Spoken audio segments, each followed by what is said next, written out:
We can now bring in Jean Beaman, Associate Professor at the Graduate Center of the City University of New York. Thank you so much for joining us on the program today. Now, in addition to that murder we had in that report in the southern region of Var here in France, we had a Malian man who was stabbed to death at the mosque back in April. Is what we're seeing here in France anti-immigrant? Is it anti-Muslim, or is it both? Yeah, thank you for having me. I think it's important to highlight that this is both happening simultaneously.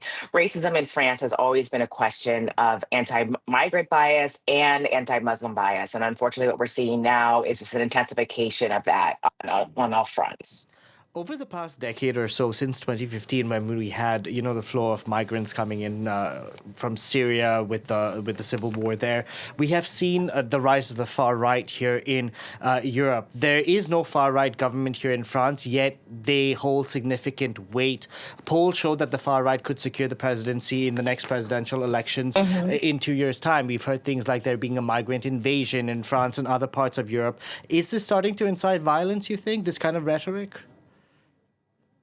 Absolutely. And I think I would kind of gently push back and say, even if the far right are not officially in power in France, what we've seen, especially in the Macron administration, is a mainstreaming of far right discourse, which, among other things, provides legitimacy for this kind of violence, unfortunately. Now, the suspect who killed the Tunisian in the south of France had posted videos online. He even pledged his allegiance to the French flag. But the case is not being handled by the regular prosecutor, but by the anti-terror prosecutor here in France. What does that mean to you, that authorities are treating this case differently? Why, and why so? I think it's promising that they might be treating it differently because of the sort of intensification of the attention on this kind of killing, on this kind of racist violence, excuse me. But I still think it remains to be seen how effective this will be and how France will really take this case and cases like it seriously. I mean, this is not the only case that we can point to that's very similar to this one. But is this an example of far-right terrorism? White supremacist terrorism? Yeah, I mean, I think it's definitely an example of white supremacist violence, which again is not new, but rather part and parcel of how France has always maintained its boundaries, unfortunately. So what can governments do to combat this? Well, I think France is in a particular moment where it needs to decide whether or not it's going to take seriously the questions of racism and anti-Muslim racism in particular or not. And I think, if they continue to sort of treat it as on a case-by-case basis, rather thinking about it as a systemic and structural issue, which many scholars such as myself have pointed to, I think we'll continue to see incidents like this happen. So it really becomes a question of how seriously France is going to take violence like this. So how if they were to tackle it on a broad spectrum, what should the government be doing?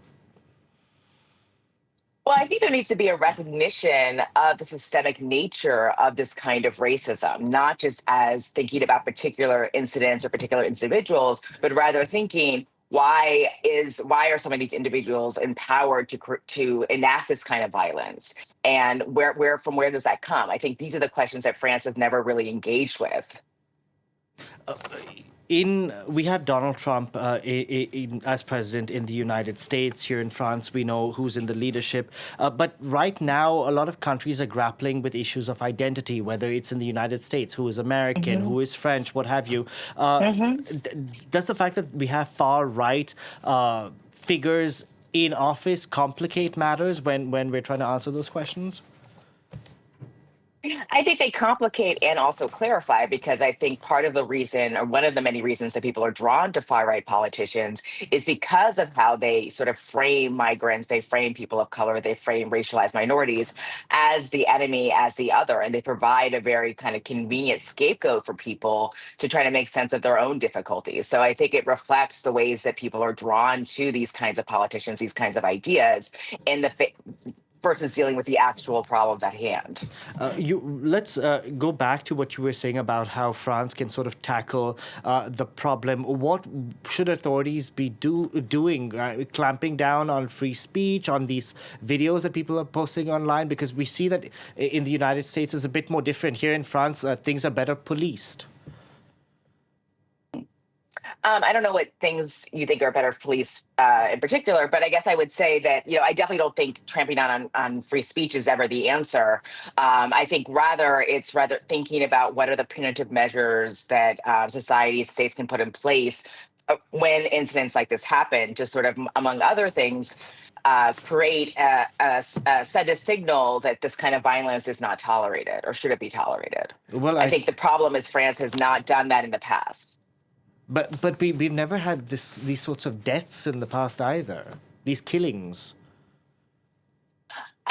I guess I would disagree with that. I think racist violence has actually long been part of France's history, but going back to the colonial era, and even more recently, there's been quite a few incidents of killings of Black and Arab populations in France that have not been sufficiently acknowledged. So again, I think part of the issue is that France tends to see these incidents on a case-by-case or incidental basis, rather than thinking about the longer trajectory, the longer history of violence like this. I think for people from some of these communities, these kinds of crimes are less shocking than they might be to sort of the typical mainstream French person, for example.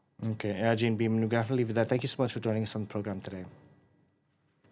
Thank you. Now,